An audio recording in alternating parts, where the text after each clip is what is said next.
परिपूर्ण परमात्मा की दृष्ट शक्ति तो बाद, बोल शक्ति तो बाद, स्रोत शक्ति एक महान दात है जो मनुख की झोली च, पशु पंखियां की झोली च उसने पाई है। आवाज का बोध, शब्द का बोध सानू कन्ना दे राही आउंदा है। मनुख सुन ना सके तो कह दिता जाता है बहरा, इते बहरा। बहरे लई आवाज की दुनिया खत्म हो जाती है, अंधे लई आकार की दुनिया खत्म हो जाती है, गूंगे लई संबंध रिश्तेदारियां की दुनिया खत्म हो जाती है, क्योंकि वह संबंध जोड़ नहीं सकता। अंधा वेख नहीं सकता, गूंगा जोड़ नहीं सकता, पर बहरा कुछ भी सुन नहीं सकता। आवाज का अपना संसार है, आवाज की अपनी दुनिया। परमात्मा वेखण दे च प्रकाश है, पर उसका दूसरा रूप है नाद, आवाज। धन गुरु नानक देव जी महाराज फरमान करते हैं, विस्माद नाद विस्माद वे। ए परिपूर्ण परमात्मा, विस्माद हो जाना मैं नाद सुन के। नाद चारों पासे फैले होया, पंछियां दे बोल, पशुआं दे नाद, मनुखी नाद, और ऐसा नाद जो अठे पैर ब्रह्मंड दे च गूंज रहा है, जिन्हों प्रभु नाद कहते हैं, और जिसनों गुरबाणी ने इन फरमान किया है, ठाकर हमरा सद बोलन था। मेरा प्रभु सदा बोल रहे हैं, सदा बोल रहे हैं। परमात्मा एक व्यापक शक्ति है, उदा वेखना व्यापक, उदा बोल भी व्यापक, उदा सुनना भी व्यापक। जे उदी दृष्टि सारी थां ते है तो उसके बोल भी व्यापक ने, व्यापक ने। ऐसी कोई थां नहीं जिथे परमात्मा का बोल नहीं, ऐसी कोई थां नहीं जिथे उसकी दृष्टि नहीं। पेखत सुनत सदा है संगे, मैं मूर्ख जानिया दूरी रे। दृष्टि उसकी सदा साडे नाल है, उसके सदा साडे नाल ने, और उसकी स्रोत शक्ति सदा साडे नाल है। ठाकर हमरा सदबोलंता। बहरा है मनुख जिन्हों परिवार की आवाज, संसार की आवाज ना सुनाई देवे, और अध्यात्मक तल ते बहरा है मनुख जिन्हों निरंकार की आवाज ना सुनाई देवे। कहते ने मनुख जो कुछ सुनना चाहता है वही कुछ है, जो नहीं देखना, नहीं सुनना चाहता, नहीं देखना चाहता, वो नहीं है। ये हकीकत है। जैसे मजनू लैला तो बिना और कुछ नहीं देखना चाहता, तो उसनों हर पासे लैला ही लैला दिखाई देती है। भगत परमात्मा तो बिना और कुछ भी नहीं देखना चाहता, तो उसनों हस पासे परमात्मा ही परमात्मा दिखाई देता है। जैसे मोह ग्रसिया मनुख बच्चे की आवाज तो बिना, पत्नी की आवाज तो बिना और कुछ भी नहीं सुनना चाहता। यदी आवाज हर वक्त कंन विच पैंदी रहे, प्रेसी की आवाज, पत्नी की आवाज, बच्चियां की आवाज हर वक्त कंन विच पए।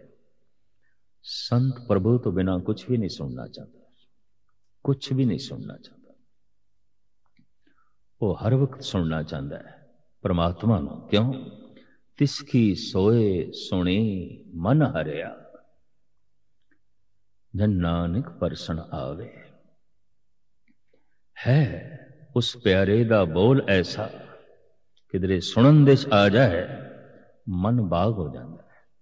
मन खिड़िया हरिया बाग।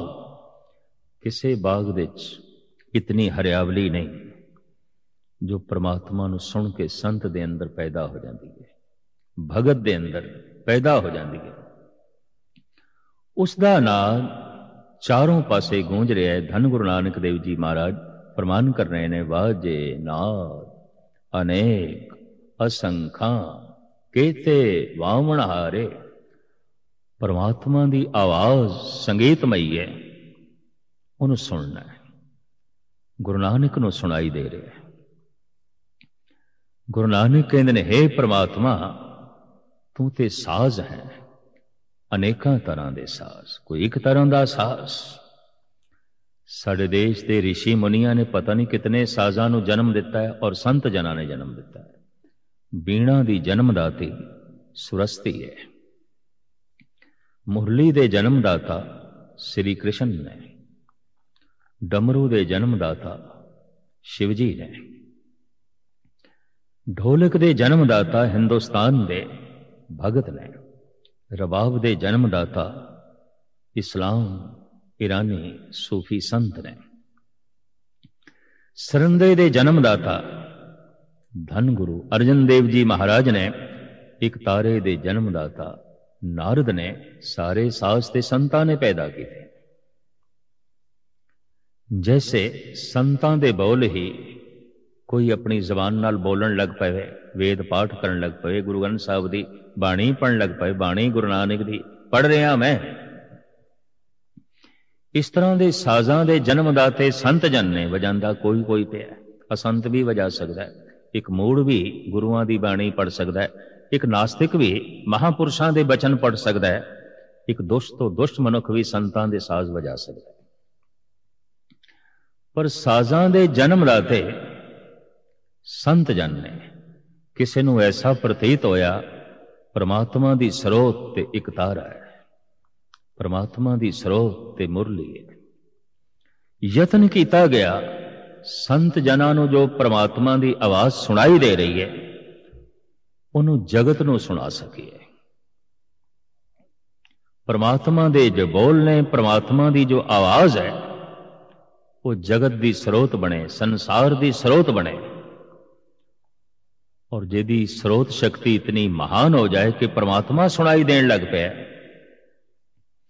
समझ लो मिले हुए कन उन्होंने अपनी सफलता प्राप्त कर ली। ए सरवनो मेरे हो साचे सुनने नूं पठाए, साचे सुनने नूं पठाए, शरीर लाए सुनो सत बाणी। गुरु अमरदास जी महाराज का फरमान, परमात्मा ने ये जो कन बनाए ने सिर्फ सत बचन सुनन लई, प्रभु दे बचन सुनन लई, ये व्यर्थ दे बोलां नूं सुनन लई नहीं बनाए। जैसे साडे घर कोई कचरा सुट जाए, अपने घर दी गंदगी साडे घर सुटे, असी बुरा मनावांगे, औखे होवांगे, शायद उस नाल संबंध भी तोड़ बैठी है जो साडे घर दे गंदगी सुटे। पर कई दफा देखण दे चाहता है, जो अपने गंदे बोल साडे कन्नां दे राहीं साडे हिरदे सुटे, वो साडे मित्र कहलांदे ने, दोस्त कहलांदे ने, अपने कहलांदे ने। इतनियां ही गंदियां गल्लां, इतना कूड़ा करकट और कन्नां दे राहीं साडे हिरदे दे पहुंच रहा है, असी प्यार पूर्वक सुन रहे हैं। ये कन्नां दा गलत इस्तेमाल है। कोई जबान की गलत वरतों कर सकता है, कोई अखां की गलत वरतों कर सकता है। ज्ञान इंद्रियां की गलत वरतों, कर्म इंद्रियां की गलत वरतों ही मनुख नूं भ्रष्ट करके रख देती है, जीवन का पतन कर देती है, जिंदगी के मकसद तो खुंजा के रख देती है। इस वास्ते धन गुरु अमरदास जी महाराज फरमान कर रहे ने, ए सरवणो मेरे हो साचे सुनने नूं पठाए। भाई साहब, भाई गुरदास जी ते ऐसा कहते ने, सुन प्रिय गवन सरवन न बहरे भय, काहे की प्रेमनी प्रेम हूं लजायो है। कन्ना ने सुनिया मेरा प्यारा दूर जा रहे, किधरे दूर जा रहे। तो भाई साहब कहते कन ते बहरे हो जाने चाहिए सन, इन्हां बोलां नाल फट जाने चाहिए सन। ये बोल किवें सुने गए, क्यों सुने गए? ऐसे बोल जो विछोड़न लग गए ने, पर ऐसे बोल सदके जाते ने भगत लोग, संत जन, जिन्होंने सुन के हिरदा बाग बाग हो जाए। तो मैं अर्ज करा, ब्रह्मंड दे परमात्मा का नाद गूंज रहा है। तदी ते गुरु नानक देव जी महाराज कहते ने, विस्माद नाद ए परिपूर्ण परमात्मा, मैं तेरा नाद सुन के विस्मादमयी हो गया, मैं तेरी आवाज सुन के गदगद हो गया, मैं तेरा शब्द सुन के खिड़ उठिया, हरिया बाग हो गया। इदा मतलब है स्रोत शक्ति दे बड़ी गहराई चाहिए है। कहते ने जिस दरखत ने अपनिया शाखा नू आसमान तक ले जाना है, उन्होंने अपनिया जड़ा पाताल तक ले जानिया पैंदियां। जिहड़ा दरख्त पाताल तक जान नू तैयार नहीं, आसमान नू नहीं छू सकेगा। जिस मनुख दे बोल गहरे नहीं, गहरे नहीं, जिस मनुख दी स्रोत, जिस मनुख दा सुनना गहरा नहीं, उस दे बोलों दे कोई उचाई भी नहीं होगी, बुलंदी भी नहीं होगी। उच्चे बोल उसे दे होंदे ने, उसे दे बोल आसमानां नू पाड़ के अगे निकलते हैं। जिस दी स्रोत पाताल नू पाड़ के थल्ले चली जाती है, जिस दी स्रोत गहरी नहीं, उसके बोल उच्चे नहीं हो सकते। उच्चे बोल उन्हां दे ही होंदे ने जिन्हां दी स्रोत इतनी गहरी कि ब्रह्मंड दियां सारियां आवाजां दे चों ब्रह्मंड दे ओ नाद जो जर्रे जर्रे विच व्यापक है, सुन के उन्हां दे अंदरों जिहड़े बोल निकलते हैं आसमानों नूं छूंदे ने। और बोल व्यापक है, ठाकर हमरा सदबोलंता। अगर वो प्रकाश रूप दे व्यापक है तो वो बोल रूप दे भी व्यापक है। नहीं दिखाई देंदा किसी नूं वो प्रकाश, अध्यात्मक तल ते अंधे ने। नहीं सुनाई देंदा किसी नूं वो बोल, अध्यात्मक तल ते वो बहरे ने। धन गुरु अर्जन देव जी महाराज उसका बकायदा जिक्र करते हैं, भुज बलबीर ब्रह्म सुख सागर, गरत परत गह लेहो अंगुरिया। वेख सका अखां कोई नहीं, तेनू सुन सका कन भी कोई नहीं, तेरे मार्ग ते चल सका पैर भी कोई नहीं, तेरा दामन पकड़ सका हाथ भी कोई नहीं। ज्ञान इंद्रियां दे नाल कर्म इंद्रियां दा भी जिक्र कर दिता है। कर्म इंद्रियां दे हाथ पैर आ जाते हैं।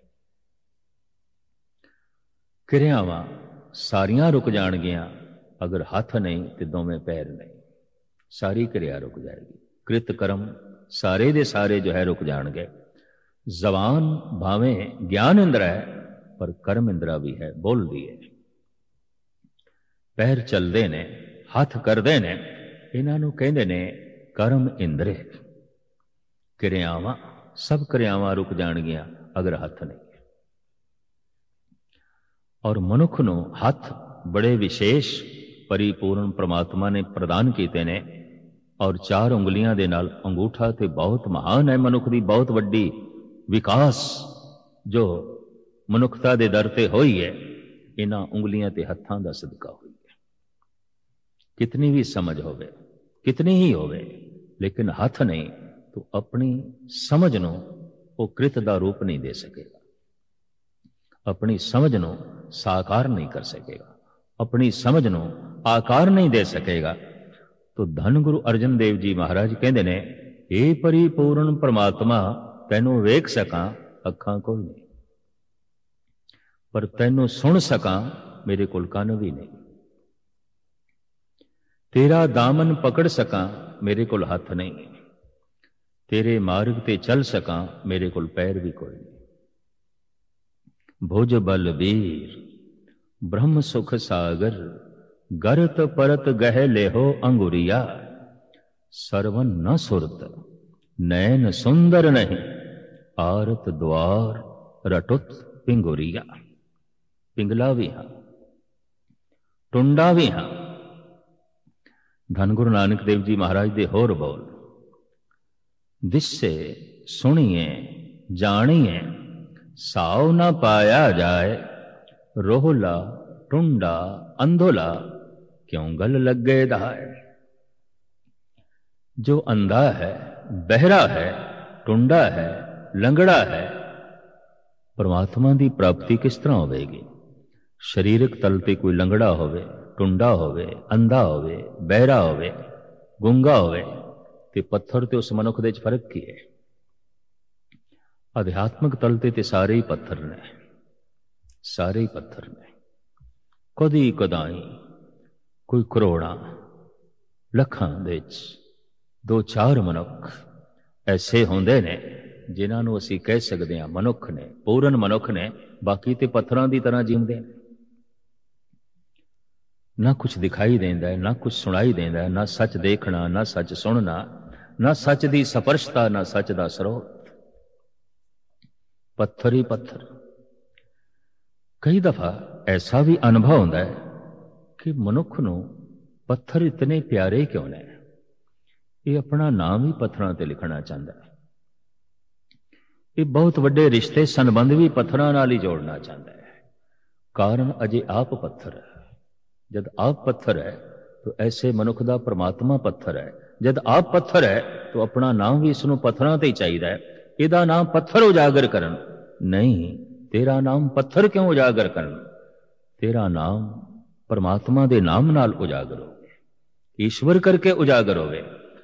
पर ईश्वर लई ते परम चेतन होना पेगा। ईश्वर की है परम चेतन, पत्थर की है परम सुकड़िया होया अचेत। अगर कह दईए सब तो चेतन कौन है? परमात्मा। सब तो अचेत कौन है? पत्थर। बाकी विचकार दा जगत है। पत्थर तो थल्ले होर कोई अचेत नहीं ते परमात्मा तो अगे कोई सुचेत नहीं। पत्थर ते परमात्मा दे विचकार बाकी दा सारा जगत है। पत्थर नाल रिश्ता है तो पिछे मुड़ गया है, परमात्मा नाल रिश्ता है तो अगे जा रहा है। ये परम चेतन होंदा जा रहा है, अगां जा रहा है। ये अचेत होंदा जा रहा है तो पत्थर होंदा जा रहा है, पिछे मुड़ गया। सिर्फ पत्थर तो ही चोट नहीं लगती, मनुख तो भी चोट लगती है जब मनुख पत्थर हो जाए। शायद पत्थरों ने भी इतनी चोट नहीं पहुंचाई मनुख को जितनी मनुख ने मनुखा को चोट पहुंचाई है। शायद पत्थरों ने भी इतना जख्मी नहीं किया जितना मनुख ने मनुख को जख्मी किया। शायद पत्थरों ने भी इतनी तबाही नहीं की थी जितनी मनुख ने मनुखता की तबाही की थी है।